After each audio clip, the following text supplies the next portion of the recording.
Hello, everyone. I'm very, very excited to introduce you to one of our amazing casting workbook coaches, Lori Pearlstein. And I'll give you some background first about Lori before we jump into a conversation about why she is an incredible coach who can meet all your coaching needs. So Lori first started acting over 25 years ago, but she didn't learn how to act until she trained in New York City at Circle in the Square and HB Studios. She studied with the great Uta Hagen. She was mentored by the incredible Philip Seymour Hoffman, Austin Pendleton, and Jeffrey Owens, and combines all of their methods to her acting approach. Her first coaching gig came by chance.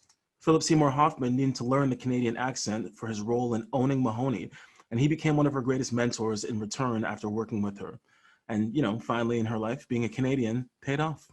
Exactly. Lori is also known as a comedian, a voiceover artist, a writer, a casting director, and she is president of the Toronto Association of Acting Studios. It's her diverse background that sets her apart as a coach. She worked as a reader for some of Toronto's busiest casting directors to learn what goes on in the room and behind the camera. Then she became a casting associate with Crystal Casting.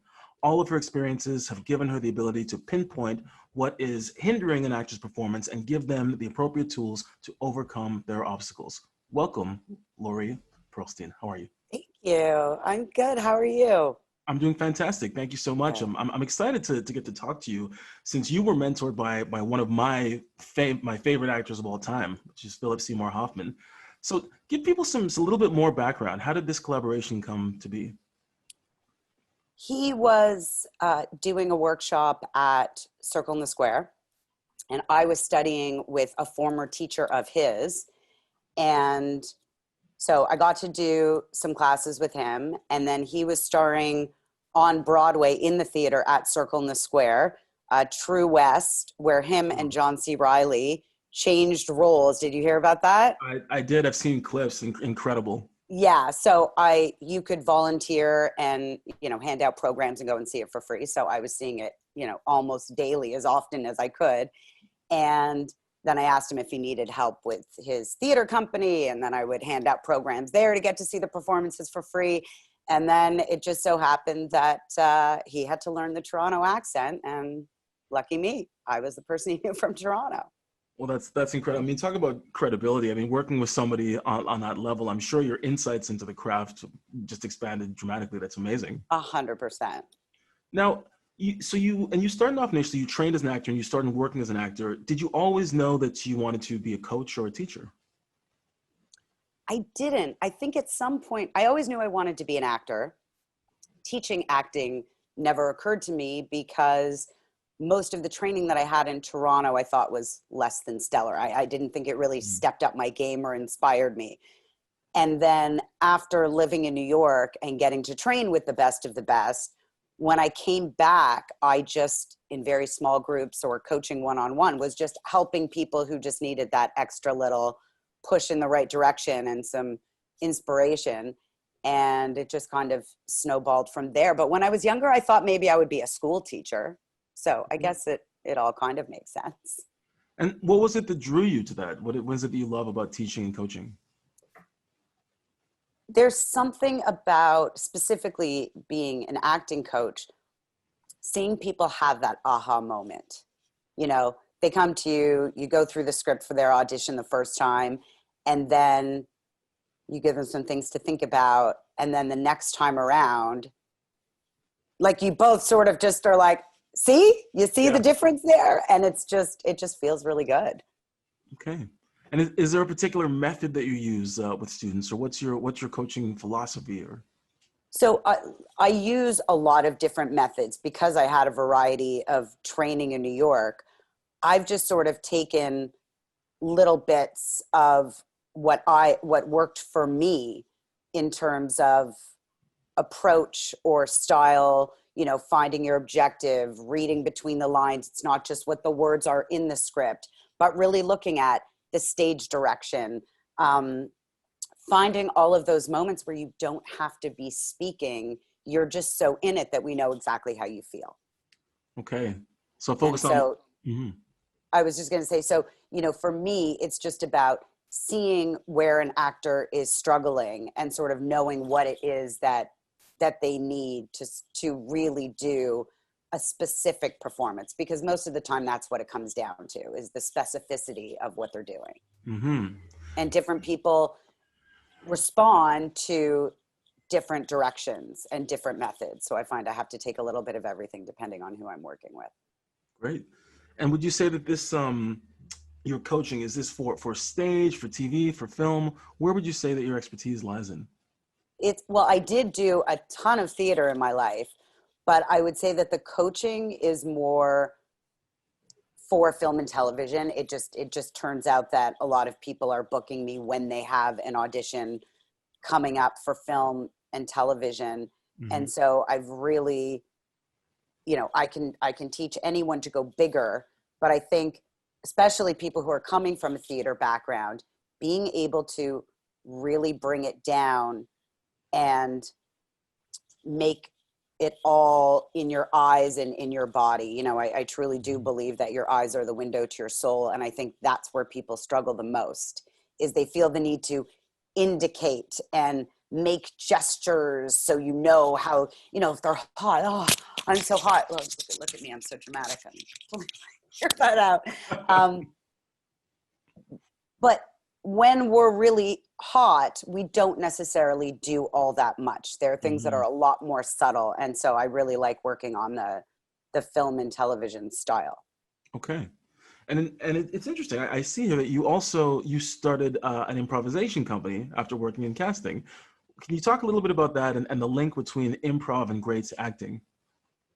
Yeah. So, I had been doing improv my whole life. So if I went into an audition and they said, all right, now try this, or now let's not use the script, let's improvise the moment before, or just keep going, but do it in your own words, that wasn't as much of a challenge for me as it would be for somebody who's not had so much experience in improv.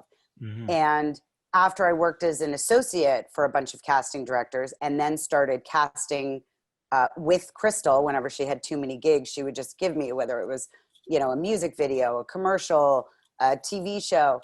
And then I would be in the room with people and they were so stuck to the script and to the words that they weren't really able to just run with the emotion and how they feel and who they're talking to and what's going on.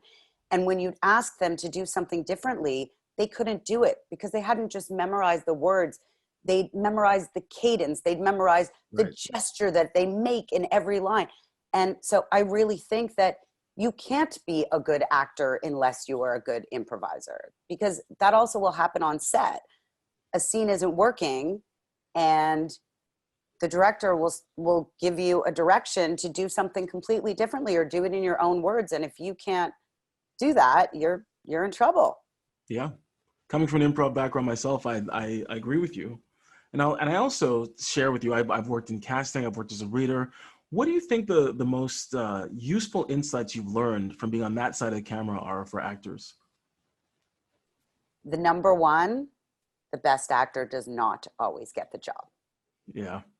And that was what inspired me to start working in casting, was being when you're a reader, you get to hear what they're saying about all the actors, and unfortunately, sometimes it did come down to, oh, we've worked with her before. She's reliable. She shows up on time. But when I watched all the performances, that's not who I would have chosen. So sometimes they go with what's safe, someone who looks more like the mother or the daughter, and that was really eye-opening for me.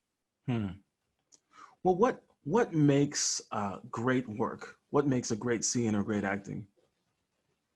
I think it's a combination of a bunch of things. It's not just, like, here's a perfect example. So I was able to get my hands on a lot of Phil Hoffman's plays. Like, I'm in school. I can't afford to go to the theater store and buy all of these plays. I'm a starving artist in New York. So he would lend me, whether it was, Shakespeare, Tennessee Williams, and he had written up all of the scripts, even his movie scripts he let me read. Every single line had a personalization. And that's the difference between good acting and great acting. And what I took from that was, it's not just about going through the script. It's not just about memorizing the lines. It's not just about making choices. It's about every moment. It's about, one teacher had said, think of the word reacting. The word acting is in there. It's not just about what you say. It's how you react to what the other person says or the other people say. And I think a lot of people just take the easy way out. Mm-hmm. And so my goal is to really make them do the work, write the backstory, come up with what was happening the moment before if you've only got one scene, and you kind of have to make up the context yourself.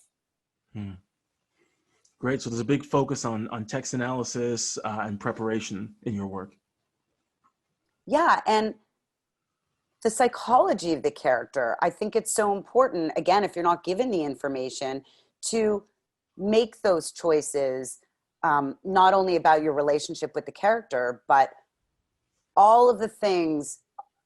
Are you a subordinate to this person? Even making choices like your political background. Like there's certain things, I have a whole checklist of questions when you're playing a character that you should answer that I give anybody that I'm working with, because you don't really think that it matters at first. And then you realize that the things that you say have such a different delivery depending on all of these things that may not have a specific place in that one scene that you have to do. Mm-hmm. But in terms of building a character, they really do. And what drew you to Casting Workbooks online platform? Well, I love the idea. I'm all about time management. So once, when I'm working with somebody who's in LA for pilot season and I'm working on an audition, of course, we were using Skype probably 10 years ago, then FaceTime.